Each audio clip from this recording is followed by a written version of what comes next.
बिस्मिल्लाहिर्रहमानिर्रहीम व्यूअर्स, अपनी पिछली वीडियो में हमने नोटपैड के ज़रिए एक HTML डॉक्यूमेंट क्रिएट करना सीखा था, जिसमें हमने चंद बेसिक टैग्स को समझा था HTML के। और अब मैं आपको बताता हूँ कि हम एडोबी ड्रीम वीवर में जब काम करते हैं तो हमारे काम को किस तरह से एडोबी ड्रीम वीवर जो है कन्वर्ट कर रहा होता है HTML कोड के अंदर। व्यूअर्स, हम एडोबी ड्रीम वीवर सॉफ्टवेयर को ओपन करते हैं और क्रिएट न्यू के मेन्यू में से HTML फाइल को सिलेक्ट करते हैं।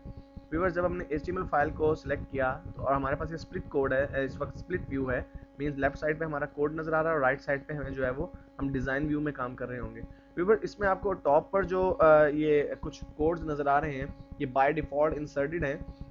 बेसिकली सोचने की बात यह है कि क्या आप कोई भी कोड इंसर्ट करेंगे और HTML जो है उसे एक्सेप्ट करेगा या आपका वेब ब्राउज़र से एक्सेप्ट करेगा, ऐसा कुछ नहीं है व्यूअर्स। बेसिकली वेब कंसोर्शियम नामी एक ऑर्गेनाइजेशन ने HTML के कोड्स को वैलिडेट करने की जिम्मेदारी कबूल की हुई है। जब भी आप कोई HTML वेब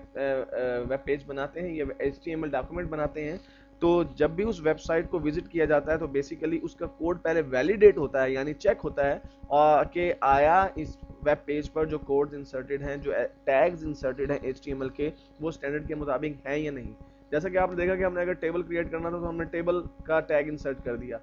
तो टेबल का टैग हमारे स्टैंडर्ड टैग्स में मौजूद था, इसीलिए HTML उसे एक्सेप्ट करता है और नोटपैड और वेब ब्राउज़र उसे एक्सेप्ट करता है। तो व्यूअर्स, यहाँ पर जो आपके पास टॉप पे ये आपको एड्रेस नज़र आ रहा है http://www.w3.org ऑर्गेनाइजेशन, बेसिकली ये वेब कंसोर्शियम का जो है वो वेब एड्रेस है, जो और उस ऑर्गेनाइजेशन का नाम है जो हमारे HTML के स्टैंडर्ड्स को जो है वो स्टैंडर्डाइज करती है या कंट्रोल करती है। व्यूअर्स, उसके बाद जब आपने एक न्यू HTML पेज क्रिएट करना शुरू किया है, आप देख रहे हैं कि यहाँ पर आपको HTML का टैग, हेड का टैग और टाइटल का टैग जो है वो पहले से नजर आ रहा है, बॉडी का टैग भी ऑलरेडी इसमें इंसर्टेड है। व्यूअर्स, अब हम जो इस डॉक्यूमेंट में डिज़ाइन व्यू में काम करते जाएंगे, साथ साथ जो है वो हमारा टैग जो है वो क्रिएट होते जाएंगे। मसलन मैं अगर इंसर्ट करता हूँ, my name is Awais Kamran.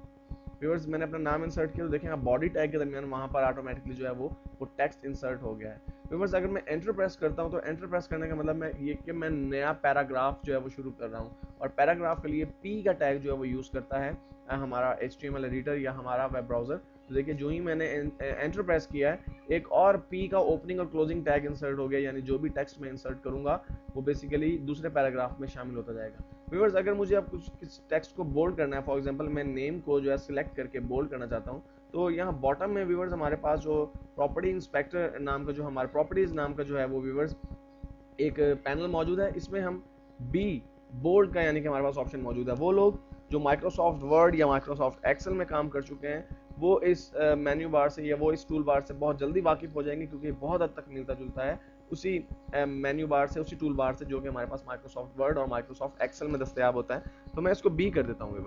Viewers देखिए, जो ही मैंने इसको बी किया, आप देख रहे हैं कि यहाँ पर ये नेम जो है ये बोल्ड हो गया, और यहाँ पे आप देख रहे हैं कि नेम, अगर आप कोड पैनल में देखें तो नेम के शुरू में और आखिर में आपको स्ट्रॉन्ग के जो टैग्स नजर आ रहे हैं, बेसिकली स्ट्रॉन्ग के टैग जैसा कि आप जानते हैं व्यूअर्स के यूज़ किए जाते हैं आपके टेक्स्ट को बोल्ड करने के लिए। अगर मैं टेक्स्ट को इटैलिक करना चाहता हूं तो मैं यहाँ डिज़ाइन व्यू में इसको सिलेक्ट करके और यहाँ से इटैलिक कर देता हूँ। व्यूअर्स, आप देख रहे हैं कि यहाँ पे एम्फेसिस के ओपनिंग और क्लोजिंग टैग्स ऑटोमेटिकली इंसर्ट हो गए हैं। और व्यूअर्स, बिल्कुल इसी तरह आप जो भी काम करते जाते हैं, मसलन मैं यहाँ पे कुछ नामों की लिस्ट क्रिएट करता हूँ, तो मैं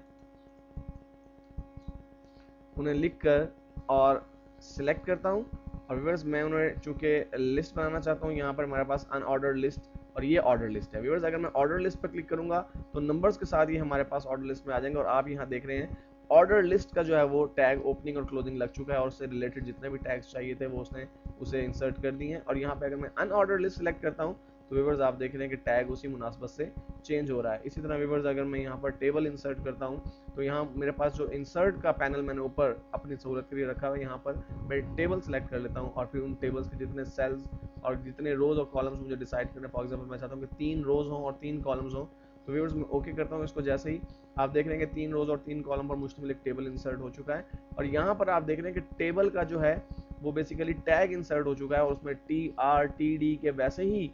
आपको टैग नजर आ रहे हैं जैसा कि हम पहले के HTML फाइल में मैन्युअली तौर पर खुद से इंसर्ट करके जो है वो सीख चुके हैं। व्यूअर्स, इसका मतलब ये है कि आप जो काम भी डिज़ाइन व्यू में कर रहे होते हैं, साथ के साथ ड्रीम व्यूअर से कन्वर्ट कर रहा होता है HTML कोड्स के अंदर, हमें HTML का जान लेना बेसिक चीज़ों का इसलिए ज़रूरी है कि सम टाइम हमें एडिटिंग करते वक्त या सम टाइम हमें ज़रूरत पड़ सकती है इन कोड्स की, और हमें अगर उस वक्त ना पता हो तो हमें परेशानी का सामना करना पड़ सकता है। तो व्यूअर्स बेसिकली इस तरह से ड्रीम व्यूवर आपके डिज़ाइन किए वेब पेज के लिए ऑटोमेटिकली HTML कोड्स जनरेट करता रहता है। व्यूअर्स अपने नेक्स्ट वीडियो में हम CSS यानी केस कैडिंग स्टाइल शीट्स की बेसिक्स को डिस्कस करेंगे।